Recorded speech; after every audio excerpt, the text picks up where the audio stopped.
Bonjour chers téléspectateurs et chers internautes, c'est avec un immense plaisir que nous vous retrouvons dans le cadre de notre émission Au cœur de la vérité, émission qui traite des vérités bibliques qui sont très mal comprises par certains chrétiens et par d'autres personnes. Et le thème de ce jour est tiré du livre d'Apocalypse au chapitre 7, les 144 000. Pour en débattre, nous recevons pour la seconde fois sur ce plateau le pasteur Guy Roger. Bonjour pasteur. Bonjour. Nous rappelons à tous que le pasteur Guy Roger est au Gabon dans le cadre d'un séminaire prophétique intitulé « Les mystères révélés ».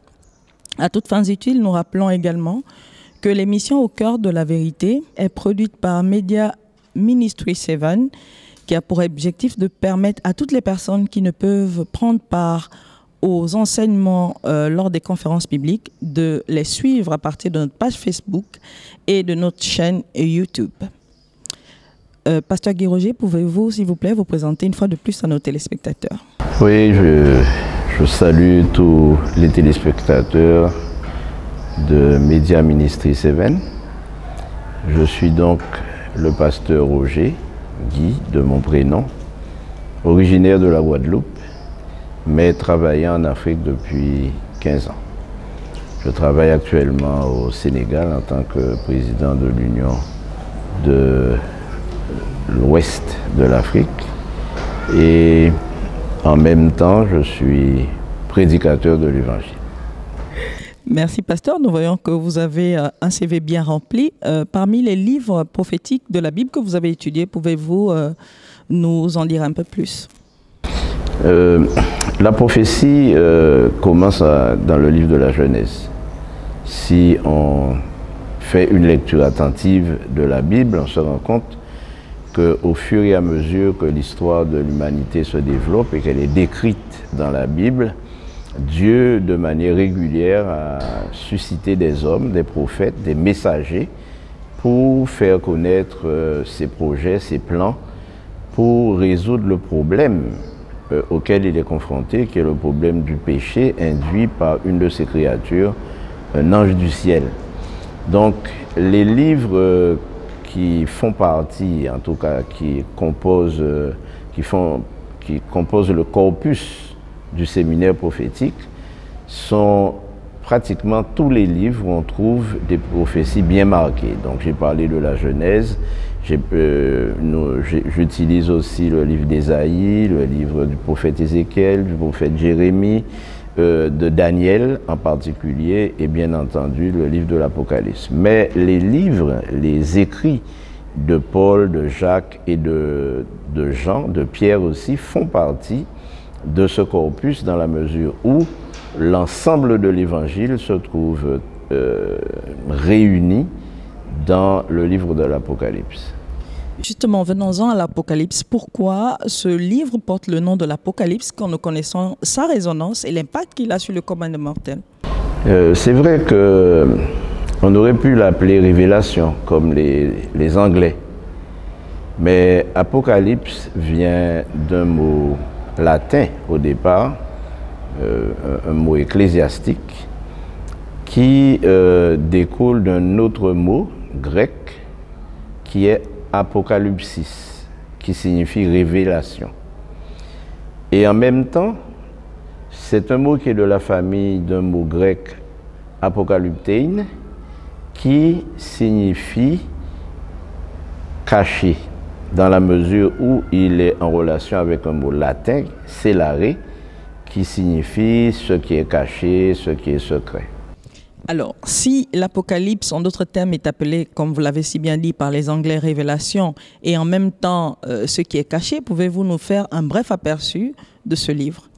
C'est un livre qui comporte sept prophéties, si l'on peut dire, cette révélation particulière. On peut dire que, en analysant bien, la structure est très simple. Les 3 premiers chapitres traitent des lettres que Dieu a envoyées aux églises, aux 7 églises qui se trouvent en Turquie et 7 églises de l'Apocalypse, du livre de l'église d'Éphèse à l'église de Laodicée. Ensuite, du chapitre 4 au chapitre 8, on a un ensemble de révélations sur le trône de Dieu, sur son environnement, permettant d'ailleurs au lecteur de se rendre compte que ce livre traite de Jésus. D'ailleurs, on trouve des dizaines de références à Jésus, qui est le Créateur, qui tient les clés de la mort et du séjour des morts, qui a vaincu les forces démoniaques. Et c'est ce que nous retrouvons décrit dans les chapitres 7, chapitre 8 jusqu'au chapitre 11. Et ensuite, nous avons les persécutions du peuple, au chapitre 12 et 13. Et à partir du chapitre 14, nous avons des révélations qui nous montrent l'évolution des choses jusqu'au chapitre 21, où nous avons la vision de la victoire finale. Alors, Dieu nous présente dans l'Apocalypse toute l'activité de ses ennemis, inspirés par le diable. Et en même temps, il révèle la situation du peuple qui est persécuté, qui souffre, qui est en difficulté. Et il donne aussi la vision finale, ce qui va se produire, quel sera le résultat de tout cela. Et c'est encourageant dans la mesure où, à travers les symboles, Dieu révèle son plan pour l'humanité. Encourageant, mais quand même intriguant, dans la mesure où nous avons plusieurs symboles, plusieurs images qu'on ne peut pas, qu'un profane ne peut pas déchiffrer. Alors. Oui, alors c'est un peu normal dans la mesure où Dieu a une méthode qui pourrait nous surprendre, c'est qu'il utilise des images connues, même dans le paganisme, pour expliquer son projet. Je vais prendre deux exemples. Le premier, c'est lorsqu'il prend l'image des bêtes. Les bêtes, selon ce que Dieu a révélé à Daniel, sont des rois, sont des pouvoirs, des royaumes.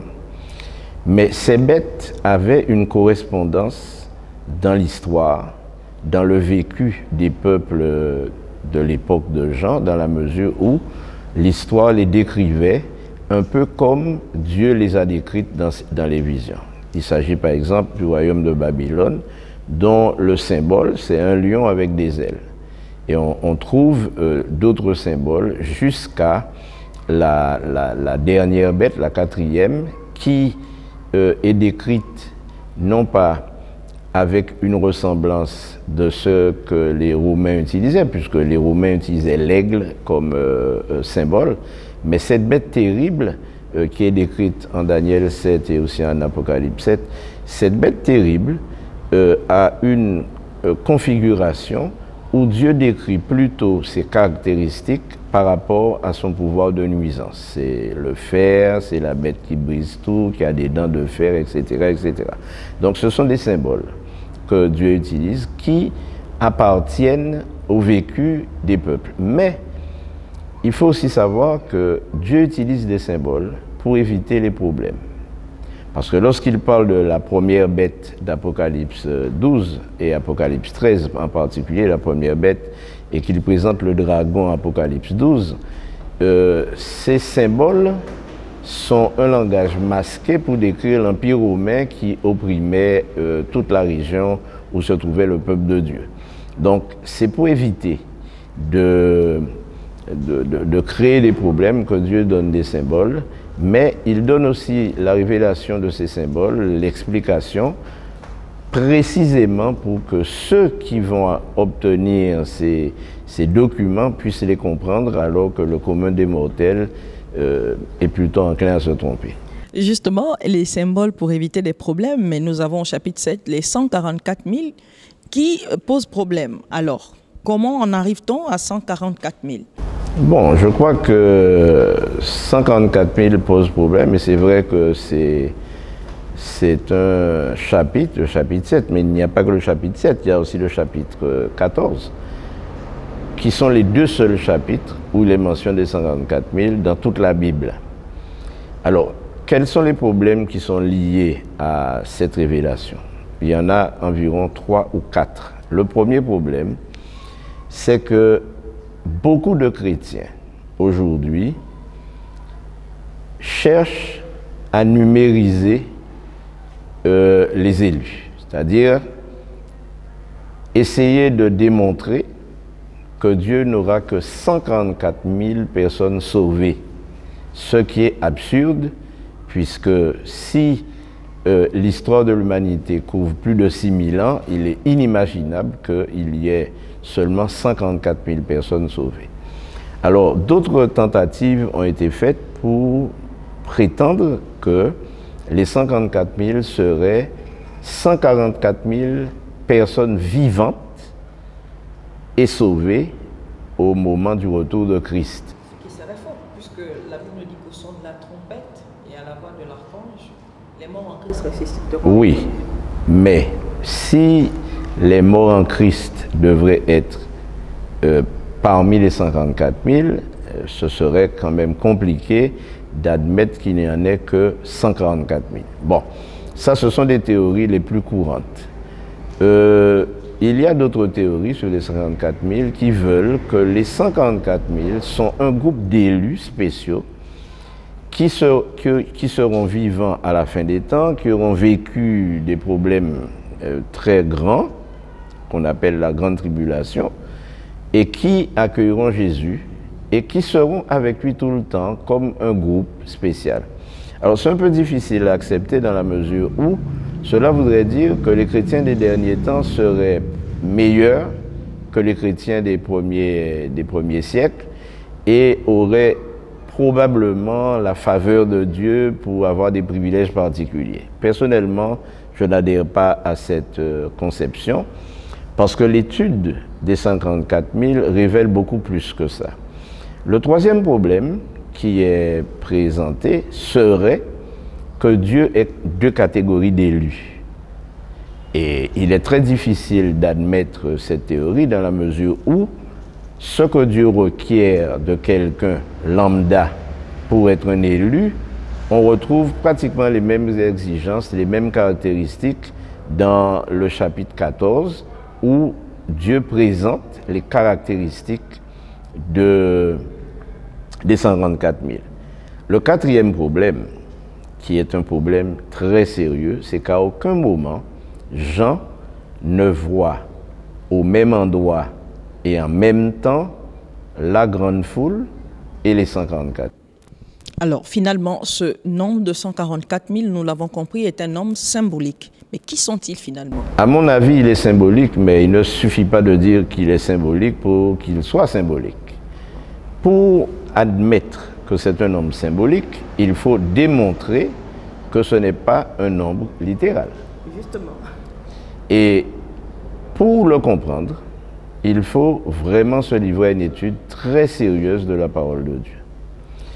Tout d'abord, il faut le lecteur qui décide d'aborder ce sujet doit être humble. Il doit aussi être honnête.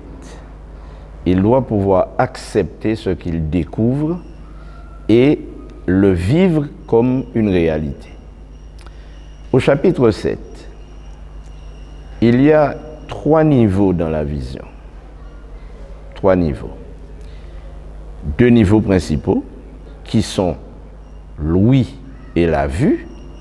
Et le 3e niveau, c'est le contenu de ce qui est vu et de ce qui est entendu. Premièrement, au verset 1er et 2 du chapitre 7, Jean voit 4 anges qui retiennent les vents.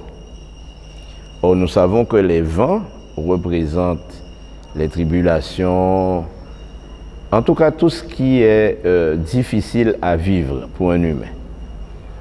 Les 4 vents de la terre sont retenus. Et il y a un ange, un autre, un 5e, qui leur dit « Ne faites point de mal à la terre, à la mer et aux arbres, parce que nous n'avons pas encore fini. » Ce n'est pas ainsi que c'est écrit, mais le temps qui est utilisé pour marquer cet élément est très important, puisqu'il dit « Ne faites point de mal à la terre, ni à la mer, ni aux arbres, jusqu'à ce que nous ayons marqué le front des serviteurs de Dieu. Alors, évidemment, cette déclaration pourrait soulever beaucoup de questions, parce que ils retiennent les 4 vents, et pourtant, dans l'énumération que fait l'ange, il mentionne 3 éléments, la terre, la mer et les arbres. La terre et la mer, nous savons ce que ça veut dire dans la prophétie. La mer veut dire les foules, les peuples, les nations, et de manière plus exacte, l'Occident. Et la terre serait les États-Unis et les autres parties qui ne figurent pas dans le projet présenté par Dieu en Daniel 2 et Daniel 7. Mais pourquoi les arbres? Parce que les arbres, ils peuplent la terre. Donc, ne pas faire de mal à la mer et à la terre serait suffisant. Mais l'ange ajoute et aux arbres. Alors, je m'avance à dire que les arbres sont les élus. Également. Oui, parce que l'une des caractéristiques de celui qui fait plaisir à Dieu est mentionnée dans le psaume 1er où David dit que celui qui ne s'assied pas en compagnie des moqueurs, qui ne participe pas à la raillerie et qui met son plaisir dans la loi de l'Éternel, il est comme un arbre planté auprès d'un courant d'eau.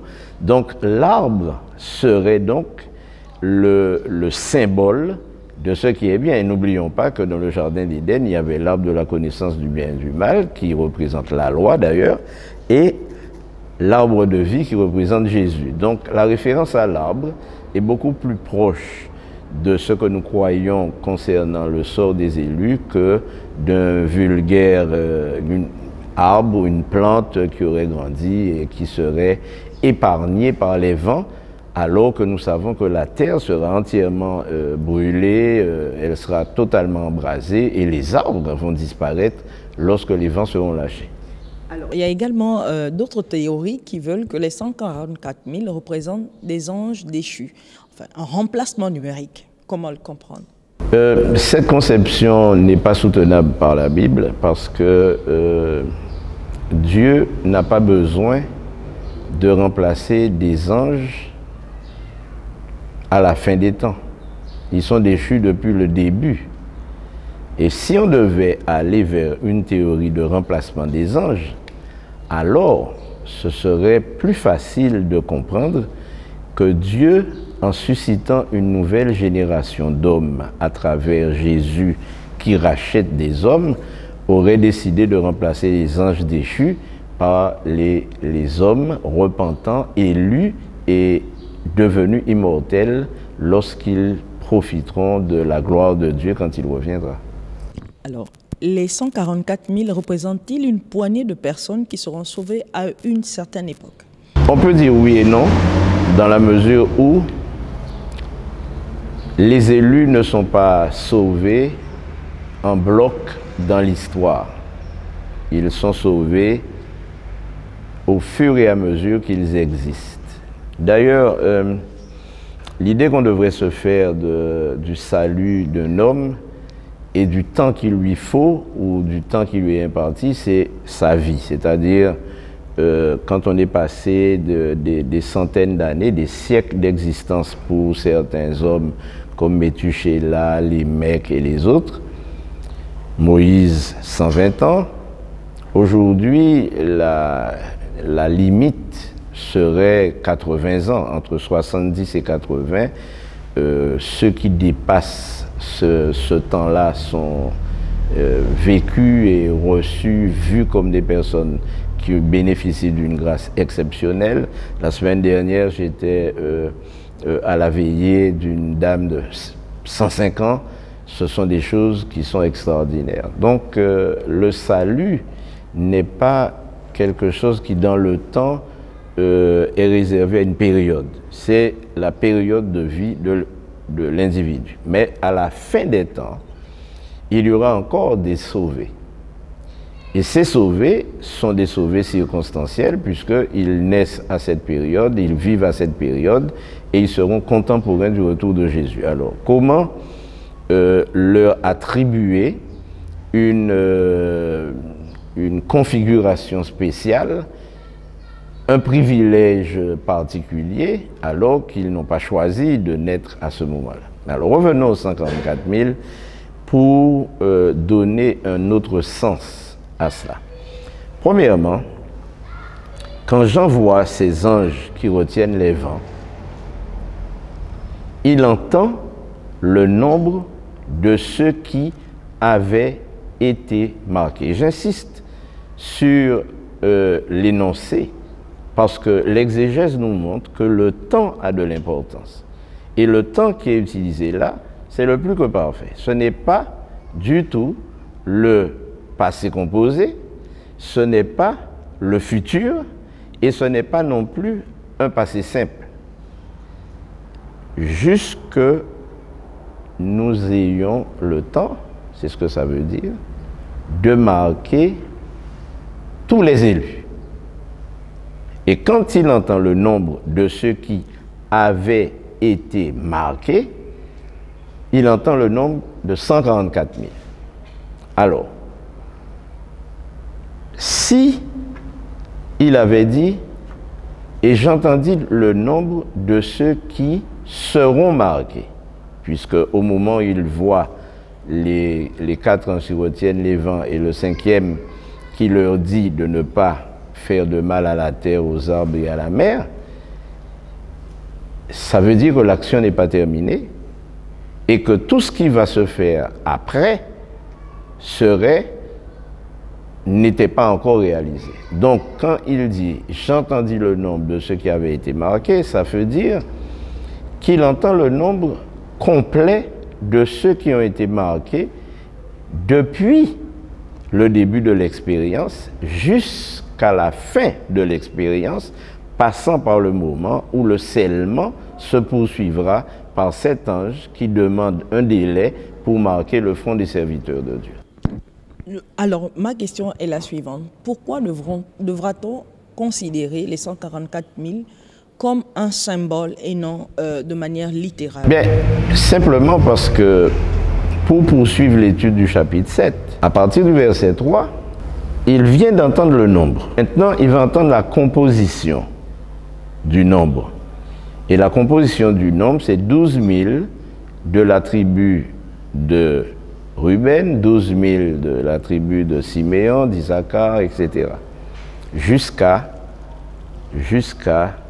Joseph. Mais il est question de toutes les tribus d'Israël.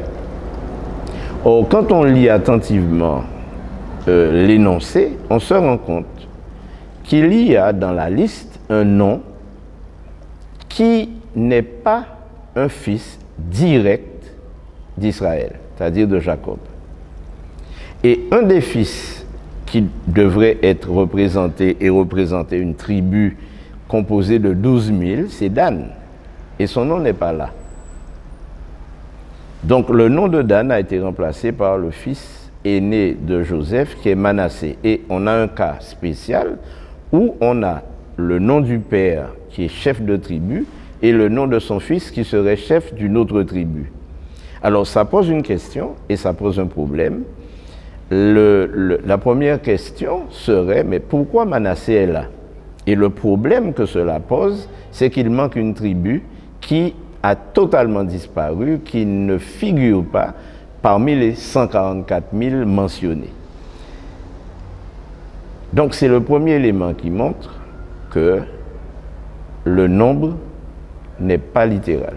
Il est symbolique parce qu'on a un cas d'espèce qu'il faut expliquer.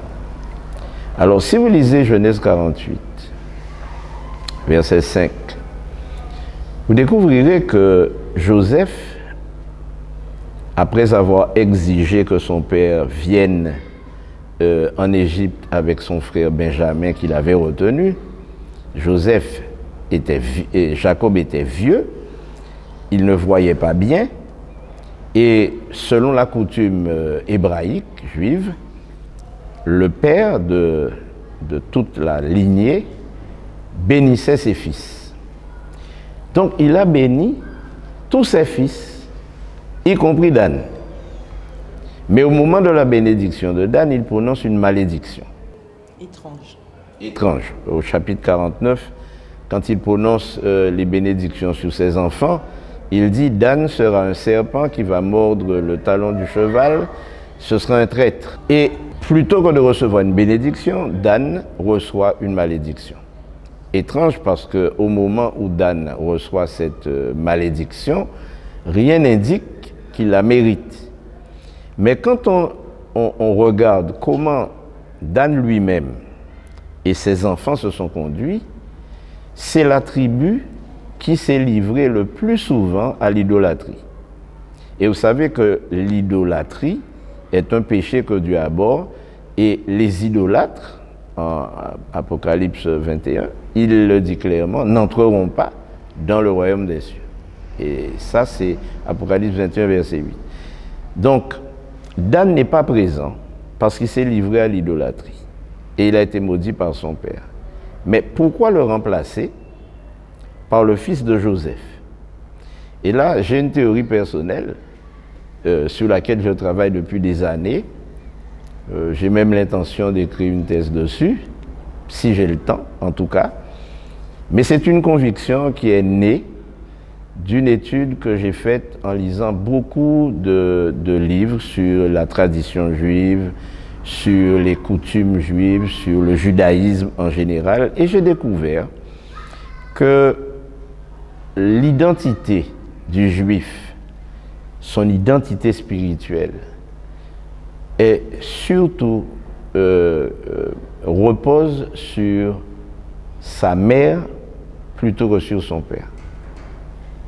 C'est-à-dire que pour qu'un enfant soit considéré comme juif, il faut que sa mère soit juive.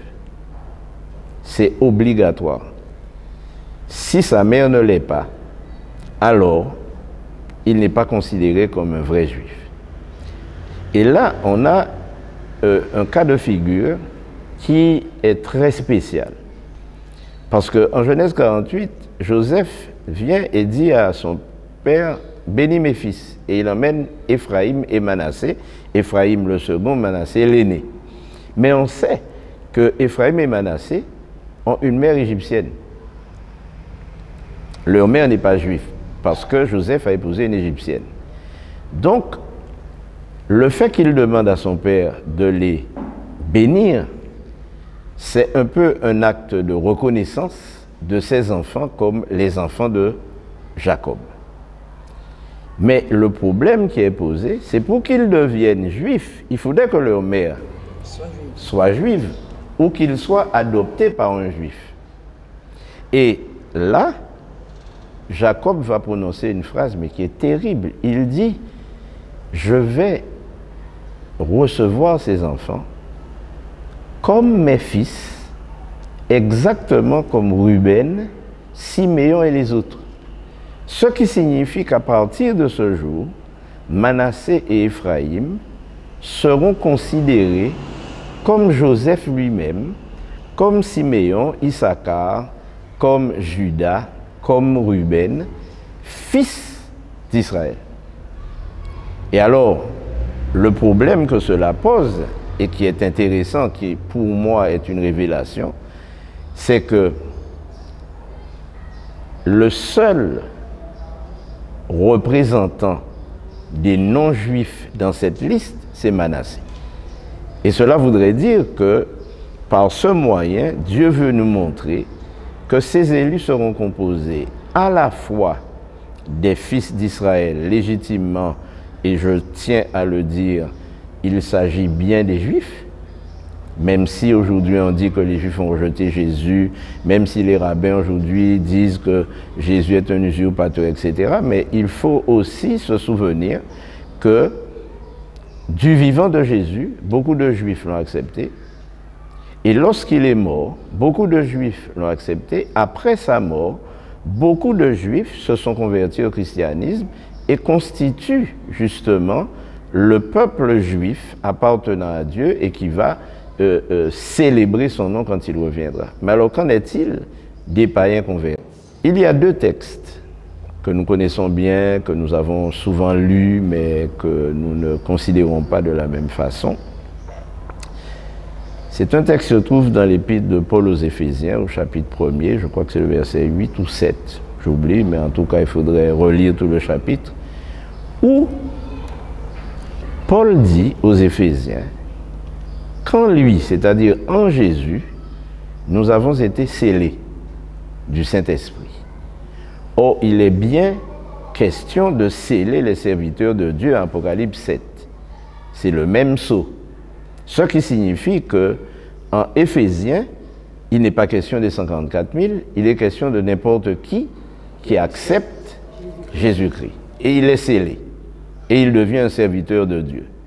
Deuxième élément, c'est qu'il dit que en lui, et c'est très important, nous sommes devenus des enfants d'adoption. C'est-à-dire que les païens convertis ne sont pas des enfants légitimes. Ils ne sont pas les fils d'Abraham, ils ne sont pas des fils de Jacob directement.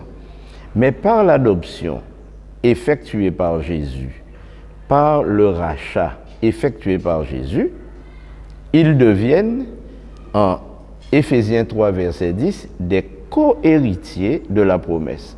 Mais quand on est co-héritier, cela veut dire qu'on a le même héritage que l'héritier qui, lui, bénéficie d'un héritage par son droit de naissance ou son droit d'appartenance à une famille, mais le co-héritier peut être choisi. Et alors, quand je lis Apocalypse 7 avec en arrière-plan tout ce concept que je viens d'évoquer, je suis arrivé à la conviction, 1, que les 54 000 sont un nombre symbolique, 2, que les 54 000 représentent les élus de tous les temps, parmi lesquels il y a les païens convertis, parce que si l'on regarde bien, Abraham est un païen converti. Abraham est un Irakien, il vivait à Babylone, et dans sa famille, son père est un prêtre. Dans sa famille, il était l'unique ou l'un des rares parmi sa famille, sa tribu, qui suivait le Dieu d'Israël.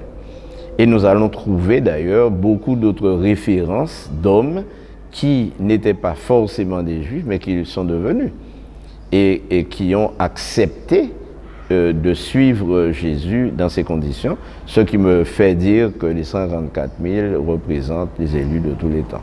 Et donc, nous pouvons dire également que le texte de Jean 3, 16 vient également conforter cette idée. Absolument, parce qu'il n'y a aucun texte dans la Bible qui montre que Dieu a deux sortes d'élus. Dans la Bible, il y a deux catégories de personnes.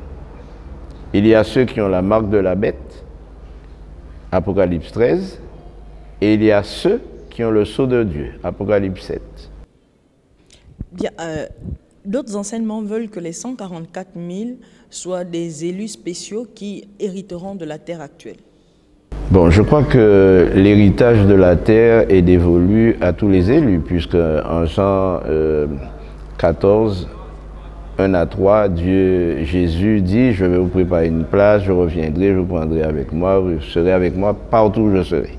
Ça, c'est une première chose. Quand on dit que les 54 000 sont des élus spéciaux qui vont accompagner l'agneau, il me semble que l'espérance de tous les chrétiens, c'est d'accompagner l'agneau. Donc là, je ne vois pas de différence. Mais la deuxième chose qui est importante, c'est que dans la description que fait Jean en Apocalypse 14, il dit que les 144 000 sont vierges. Alors, on pourrait poser la question, mais être vierge, dans ce cas-là, si c'est littéral, ça ne concerne pas les gens mariés, ni hommes ni femmes. Deuxièmement, il est question d'hommes. Donc, les femmes ne pourraient jamais faire partie des 54 000.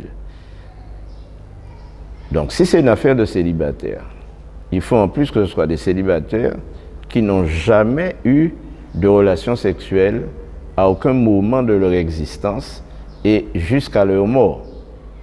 Bon, ça paraît un peu tiré par les cheveux dans la mesure où la virginité dont il est question est une virginité spirituelle. Parce que il faut lire Apocalypse 2 pour découvrir ce que Dieu dit.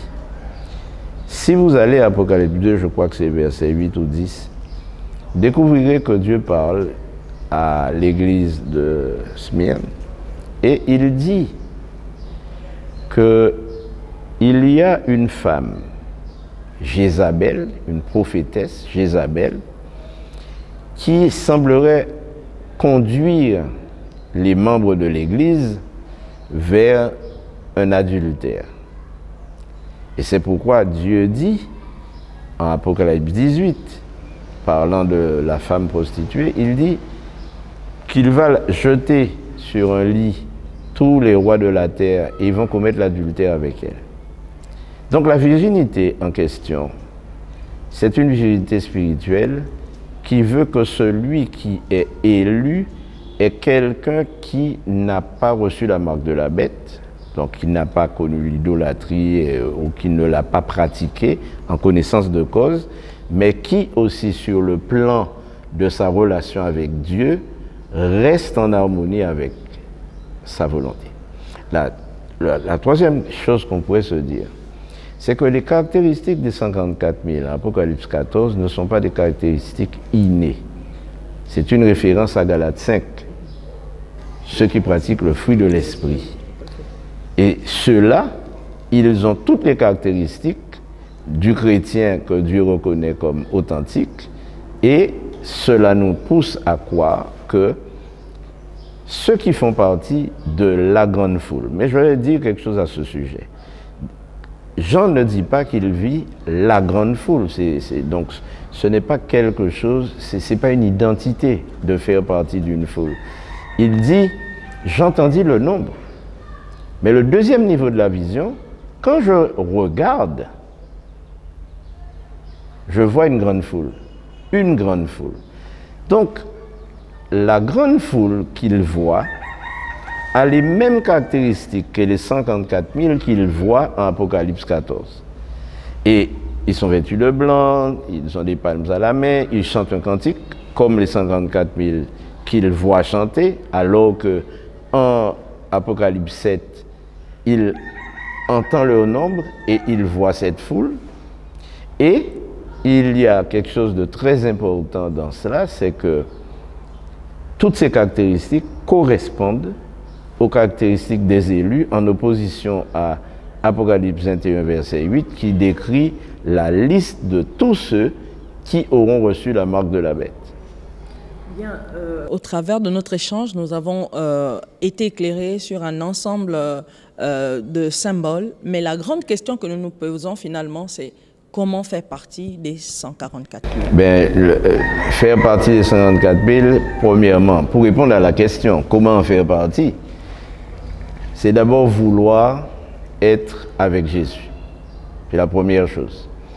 La seconde, c'est de s'engager à se laisser modeler par le Saint-Esprit pour remplir les conditions. Parce que nous savons que l'homme ne peut pas remplir ces conditions. Et si nous retournons à Éphésiens 1er, parce que le livre de Paul aux Éphésiens est un livre extrêmement important, c'est une épître, une lettre qu'il a écrite aux Éphésiens, qui est une épître théologique, purement théologique. Dans un premier temps, il montre ce que Dieu attend de quelqu'un qui accepte Jésus. Et dans un deuxième temps, à partir du chapitre 4, chapitre 5 et surtout le chapitre 11, nous avons toute une série de comportements que Dieu attend de son Église pour être considéré comme pur, irrépréhensible, etc. Mais pasteur, permettez-moi une question, parce que Christ lui-même dit que personne ne vient à lui. Il faut exprimer ce besoin de venir à Christ. C'est un peu... Non, j'ai dit vouloir. C'est différent. Ce n'est pas exprimer un besoin. Parce que quand on exprime un besoin, c'est qu'on est conscient de ses manques. Mais ce que je veux dire,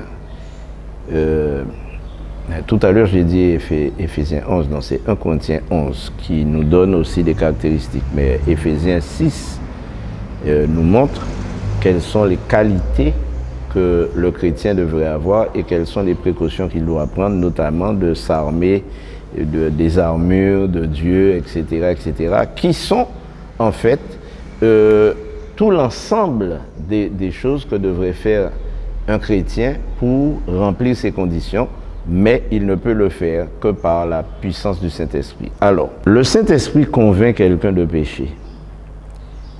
Et c'est la conviction du péché qui pousse l'individu à vouloir mener une nouvelle vie. Autrement, ce serait quelque chose de commandité, de prémédité, que Dieu aurait comme une sorte de télécommande où il ferait le chrétien agir malgré lui. Ce n'est pas ainsi que Dieu conçoit les choses. Dieu nous place en situation. Lorsque nous réalisons notre situation, alors il nous conditionne pour vouloir. La Bible dit que Dieu nous donne les choses selon son bon vouloir. Et il nous fait agir selon son bon vouloir. Mais Dieu ne prend personne par la main en lui disant « il faut que tu fasses ». Il ne force personne. Il ne tente personne. D'ailleurs, c'est Jacques qui le dit. Mais il offre des opportunités. Et celui qui entend l'appel, celui qui accepte l'appel, reçoit le Saint-Esprit. D'ailleurs, Pierre, dans son discours de la Pentecôte, lorsqu'il a exposé l'objet de la venue de Christ et aussi son existence assis à la droite de son Père, les gens qui l'écoutaient et qui ont été gagnés à la conviction qu'ils avaient commis l'erreur de le crucifier parce que c'était le vrai Messie, alors que c'était discuté. Les pharisiens, les chefs du peuple ne croyaient pas qu'il était le Messie, mais ses disciples le savaient. Et beaucoup de personnes en contact avec lui ont découvert qu'il était le Messie. Mais ce qui est important, c'est que quand Pierre a tenu ce discours à la foule qui venait tout juste d'assister à la crucifixion de Jésus, il ne faut pas l'oublier, 50 jours après, il parle de cela, au péril de sa vie d'ailleurs, puisqu'on avait arrêté beaucoup de personnes, Jésus avait été arrêté, les apôtres étaient eux aussi sur la liste de ceux qui allaient être arrêtés et persécutés, tués, etc.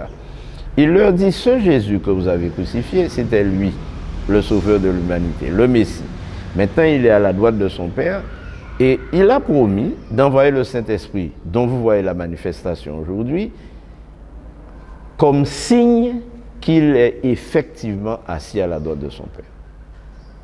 Donc, à partir de ce moment, les gens lui disent, mais qu'est-ce qu'il faut faire? Et Pierre leur dit, repentez-vous. Repentez-vous de quoi à ce moment-là?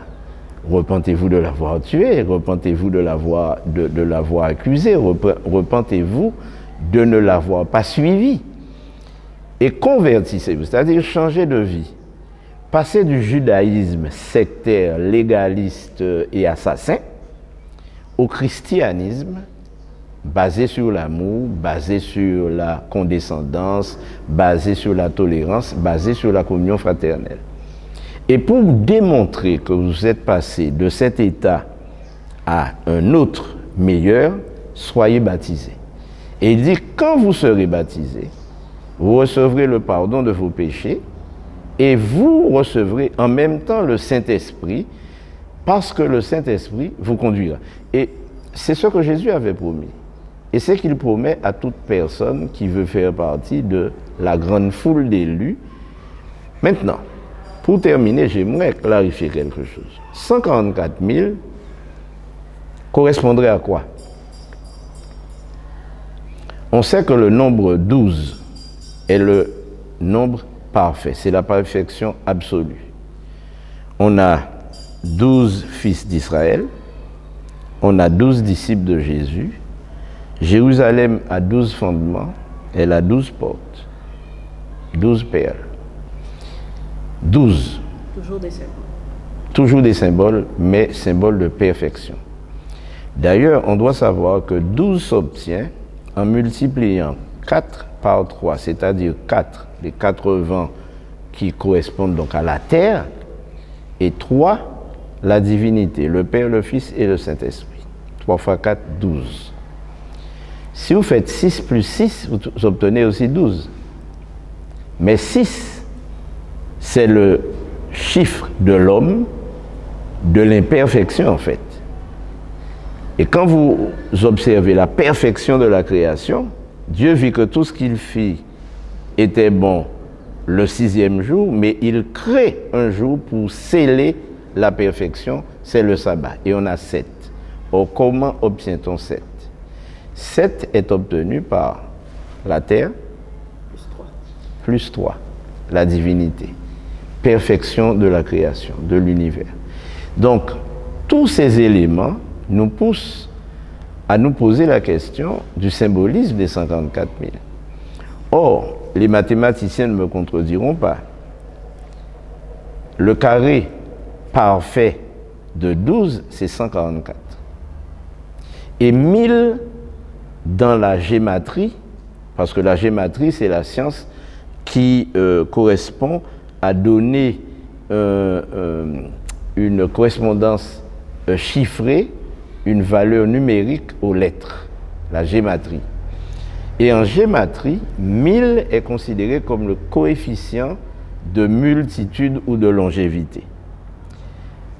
Quand on multiplie 54 par 1000, ça donne 54 000, c'est-à-dire une foule, parce que les Romains ne comptaient pas au-delà de 1000. Il n'y avait aucun nombre plus grand que 1000.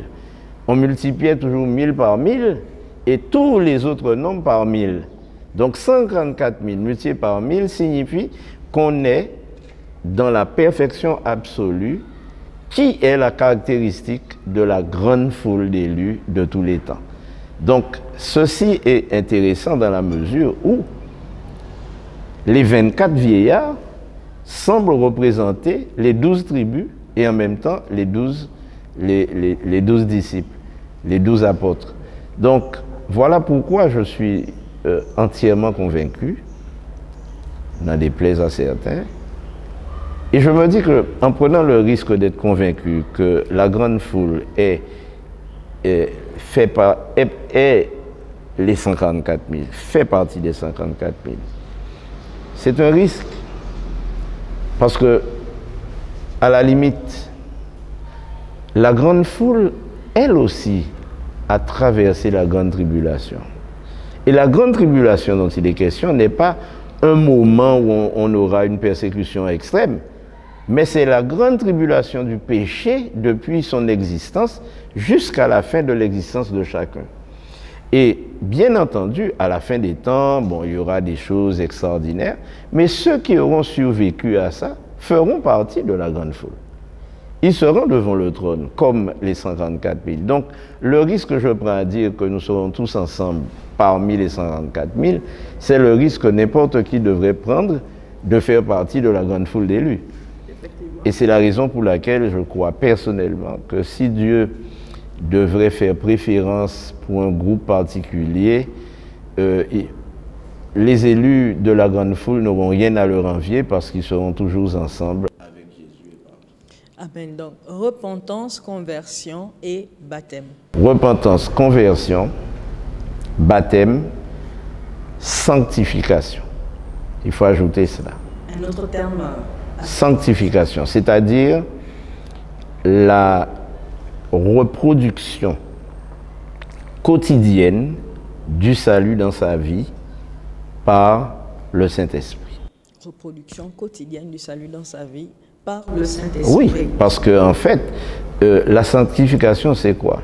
C'est la conformation régulière aux principes que Dieu a établis. Or, Jésus dit, je suis le cep, vous êtes les sarments, sans moi, vous ne pouvez rien faire. Donc, si vous êtes accroché au cep, votre sanctification est automatique. Elle devient quelque chose de naturel. Or, en Galates 5, 20 et 21, nous trouvons des principes que Dieu a établis et qu'il appelle le fruit de l'esprit, qui sont l'amour, la bénignité, la tempérance, la patience. Toutes ces choses qui ne sont pas des vertus intrinsèques à l'homme, ce sont des vertus acquises et qui ne peuvent être entretenues que par le Saint-Esprit. C'est pourquoi je parle de cette conformation au salut, une reproduction quotidienne.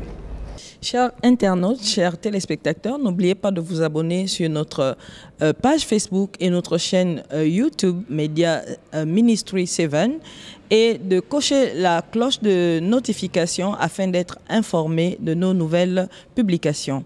Pasteur Guy Roger, nous vous donnons la possibilité d'aborder un sujet ou de mettre une emphase sur un point pour nos téléspectateurs et nos internautes. Bon, un sujet, ce serait difficile de choisir un sujet parmi tous les autres, même parmi les sujets du séminaire prophétique, qui sont tous très importants et chacun a sa place, son sens, sa valeur.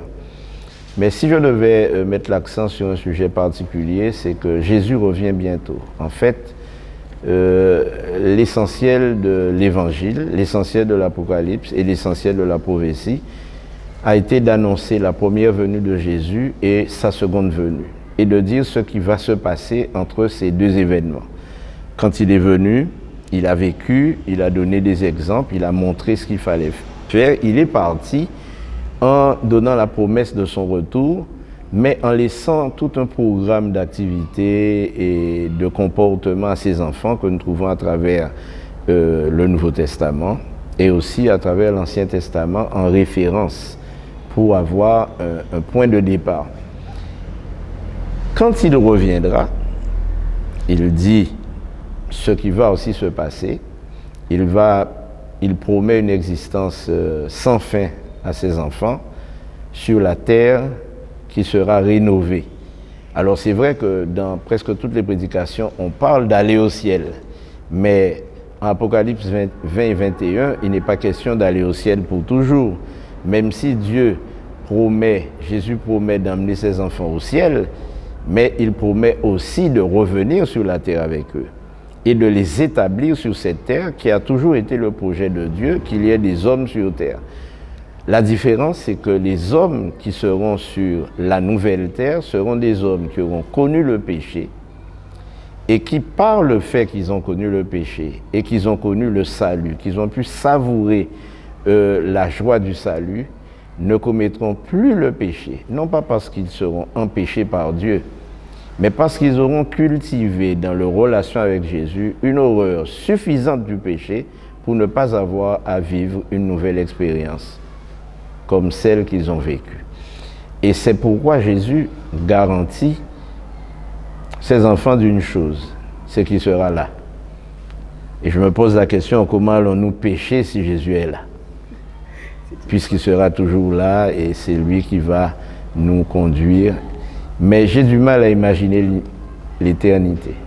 Quand j'essaie de penser à l'éternité, je me dis, finalement, nous sommes écrasés dans notre esprit par la longueur de cette expérience, mais heureusement, l'éternité sera l'opportunité pour tous les Gabonais, et je m'adresse à eux en particulier, de pouvoir vivre mieux que ceux qu'ils vivent maintenant. Merci, Amen. Nous remercions le pasteur Guy Roger pour ses éclaircissements. Nous vous rappelons à tous et à toutes que le pasteur Guy Roger est au Gabon depuis le 4 juillet 2019, mais qu'il anime un séminaire prophétique depuis le 7 juillet 2019 du côté de Port-Gentil, séminaire intitulé « Les mystères révélés ». Nous espérons que vous avez aimé ce numéro de Au cœur de la vérité et nous espérons vous retrouver, bien entendu, très prochainement. C'était Audrey Mbadinga pour Media Ministry 7.